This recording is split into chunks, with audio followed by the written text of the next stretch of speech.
Now, let's think about making some noise. So, when you get your chanter, if you're handed the chanter and it's in three separate parts, i.e.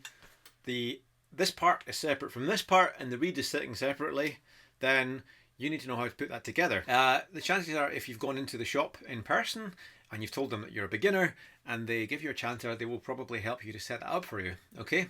But if not, this is how it's going to work. So, if you look very carefully at the bottom of the reed, you can see there that this part here is called the staple, if you didn't know. It is wrapped in hemp. Now, we're using this as an airtight seal. The beauty of hemp is the fact that when it is bombarded with moisture, it swells up and therefore forms a better airtight seal. We will look at the different types of hemp that you can get for bagpipes, but for now, we're just going to worry about what the hemp is doing. So, the hole in the chanter, this part here is called the saddle, and this is where the reed physically goes in to the chanter, is ever so slightly wider than the staple by itself without any hemp. So the hemp is there to secure the reed in place. And of course, as more moisture goes into the hemp and it swells up, it ensures that no air is getting down the sides of the reed, which means that you're not just blowing air mindlessly. Essentially what we're looking for is we want the air that's coming through the blowpipe here to come entirely between the blades of the reed, because that's where the air is meant to go. If you're finding that you're blowing and blowing and blowing through this and it's barely making any noise, but you still feel air coming out, then it probably means that there isn't an insufficient air seal in there. So that's something that you will need to think about fixing. We'll come back to that one. Generally speaking, for a brand new chanter and a brand new reed, you should not be having that problem. But your manufacturer, the person you bought it from, and again, I recommend going to a reputable company for this, should be able to advise you on that. In terms of placing the reed inside the chanter, there is no need to force it all the way in. Generally speaking, as soon as it starts to feel tight, it should be at a relatively optimum position. At this particular stage in the day, we're not worried so much about tuning the practice chanter. We only want to make sure that it's airtight and it's not too hard to play. We can, of course, we can tune this. Don't push it in too far. What you risk doing then, of course, is causing damage to the reed, because it is actually quite a soft thing. It's made of plastic, so you don't want to crush it, you don't want to bend it, you don't want to do anything that is otherwise going to inhibit the flow of air through it. We will come back to what tuning means and the height of the reed in the saddle at a much later date. That is way too complicated for now, so let's just do that. Okay? But essentially what we're looking for is, you know, it's tight enough in when you can hold the reed by the staple and the chanter stays stuck to it. If the chanter falls off, then the chances are it's not in tight enough. What you may find as well is that if you do not play your chanter often enough, or you leave it in a place where it dries out too much, that the reed will actually come loose, because the hemp will then contract as it dries up and it could fall out. So another good reason to keep playing more regularly. When you're putting the blow stick back on the chanter, be sure not to jab it into the reed. This is where your practice of going very gently with this will come to great effect, you know. So very gently slide it in. If you can hear it scraping against the side, you want to make sure that the reed is actually straight. It might be sitting at an angle. You don't want it to be sitting at an angle, because if it's touching the inside chamber of the blowpipe, it's going to inhibit airflow as well and probably impact on the vibration. So we're going to just gently stick that back on. Of course, if you're using rubber gaskets, it will take a little bit of force to push that on there. In terms of your playing position, of course, when we're practicing the practice chanter, we're going to be doing this very differently to when we're actually playing the pipes. Your hand position is going to be radically, well, not radically different, but it's going to be in a different place. Essentially, when you're holding the practice chanter, your hands are going to be more or less in the middle of your chest, whereas when you're holding the pipes, they're going to be slightly off center, a little bit further from the body, and possibly just a little bit further down. Okay. That seems like a moot point at the moment, but actually something that you really need to consider right at this early stage of finding your right posture, because you don't want to get into the habit of having your wrists kinked, or your fingers kinked, or your shoulders hunched up, or anything like that, because it's just going to hurt like hell down the line. Trust me, I've been there. I have a terrible neck now as a result of really bad habits from playing all the instruments that I play, especially the bagpipes. It is a dead weight. So what I want you to do is, when you're sitting down to practice, okay, don't slouch. Don't sit on the couch with your feet up. Don't lean over the table.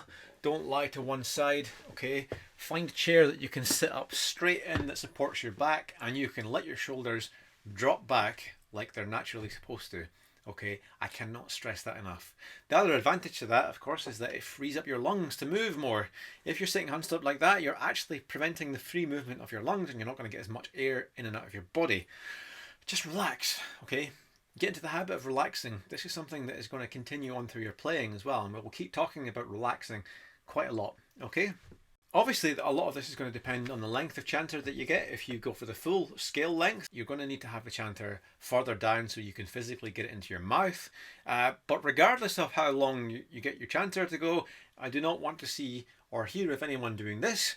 You're not playing the clarinet. You're not Louis Armstrong. You're not going to be doing this at any point. So every time you pick up the chanter, I want you to remember that we're going to sit relatively straight. We're going to have our shoulders relaxed. We're going to have our arms bending at a comfortable angle. We want to have a reasonably straight line from the elbow up through the arm. We don't want to see the wrists bent in any difficult angle, and we want to see the fingers coming out at more or less a straight angle from the hands as well.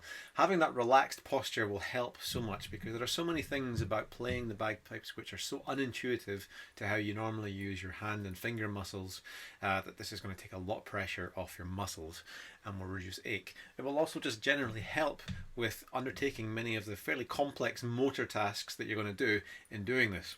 Now, another thing we need to consider is when we actually put the chanter into our mouth, okay?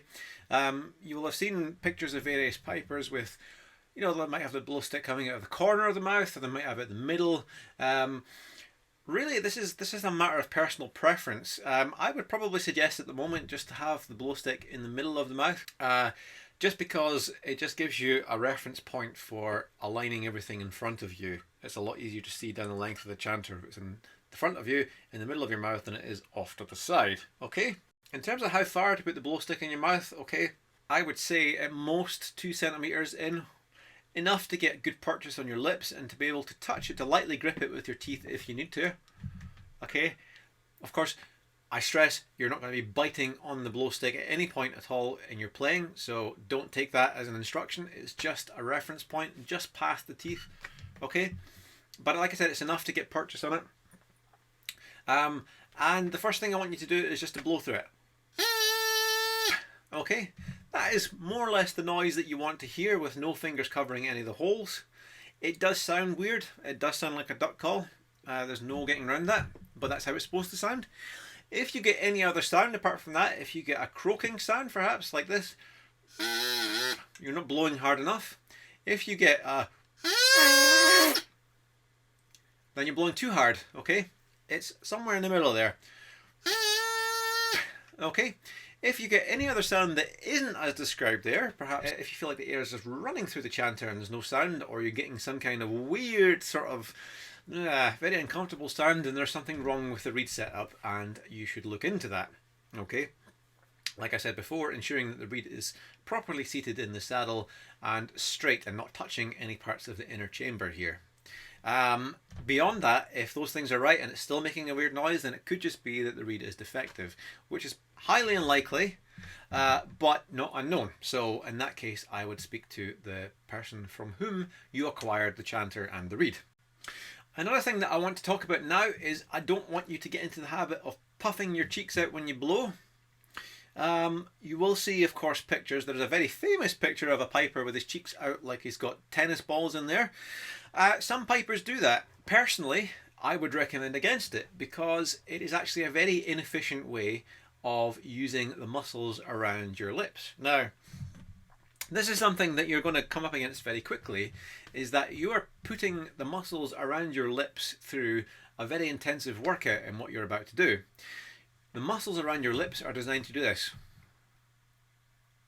and nothing more. They're called postural muscles. They're not load-bearing muscles, but you are using them in the fashion of load-bearing muscles because you're forcing them to grip very tightly onto the blowpipe. And as a complete beginner to the chanter, you will start to feel the burn in the corners of your mouth very quickly. And eventually they will start to lose strength because of the lactic acid build-up, and you'll start to drool and the air will start to come out. It's a totally normal thing at this early stage. It's just like building any muscle or putting any muscle through any particularly intense workout regime. Best thing you can do in that case, of course, is just to take a little break. Sometimes it helps just to massage the muscles, give it 5 minutes, take deep breaths and come back to it. This will ease off over time. But this is one of the reasons why we don't want to puff our cheeks out, because in doing that you're actually putting, then again, even more pressure on those muscles. It's actually easier to imagine that you're drinking through a straw, and that sort of way that you really purse down your lips, but you're using the full force of the muscles behind it to push in on them. It will give you a lot more strength, and particularly when you move to the full bagpipe, where the volume of air that you're having to shift is much greater than what you're experiencing on this, you will find that that helps. One last thing, of course, is that some people ask at a very early stage, do I need to learn circular breathing? And my answer is no, you do not need to learn circular breathing. This is not the didgeridoo, okay? When you move to the bagpipes, you will not need to worry about that. That is what the bag is taking care of. The bag is there to enable the sound to continue making a noise whilst you stop to take a breath, okay? Somewhere down the line, as you're playing on the chanter, it may be something that you may wish to look at eventually, but I absolutely stress that it is not essential to performing on the chanter at all.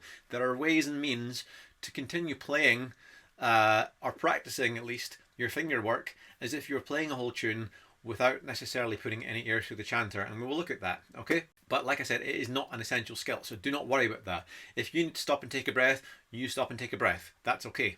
So, quick recap on what we've just gone through. We're going to make sure that the reed is set up properly in the chanter. It's not touching the sides of the chamber. It is firmly in place in the saddle. It's not too far in. It is not flopping about. You should be able to do this, and you should be able to hold it whilst it's sitting in the saddle, and it won't go anywhere. We want to make sure that there is no obstructions, of course, in the pipe at all. That includes the reed not touching the sides of the chamber.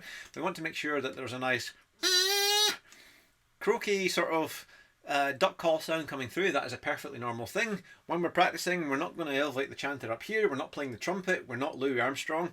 We're not going to sit with our shoulders up at our ears. We're going to sit with a nice relaxed posture. We're enabling our shoulders to sit in their natural position. We're enabling our lungs to fully expand and contract unencumbered. We want our arms to be relaxed. We want our fingers to come at more or less a straight line from our elbow all the way along. We do not want to see any bending in the wrist at all, and we do not want to see any of that, okay? Because the next thing that we're going to do is we're going to start putting our fingers on the holes and start making proper sounds.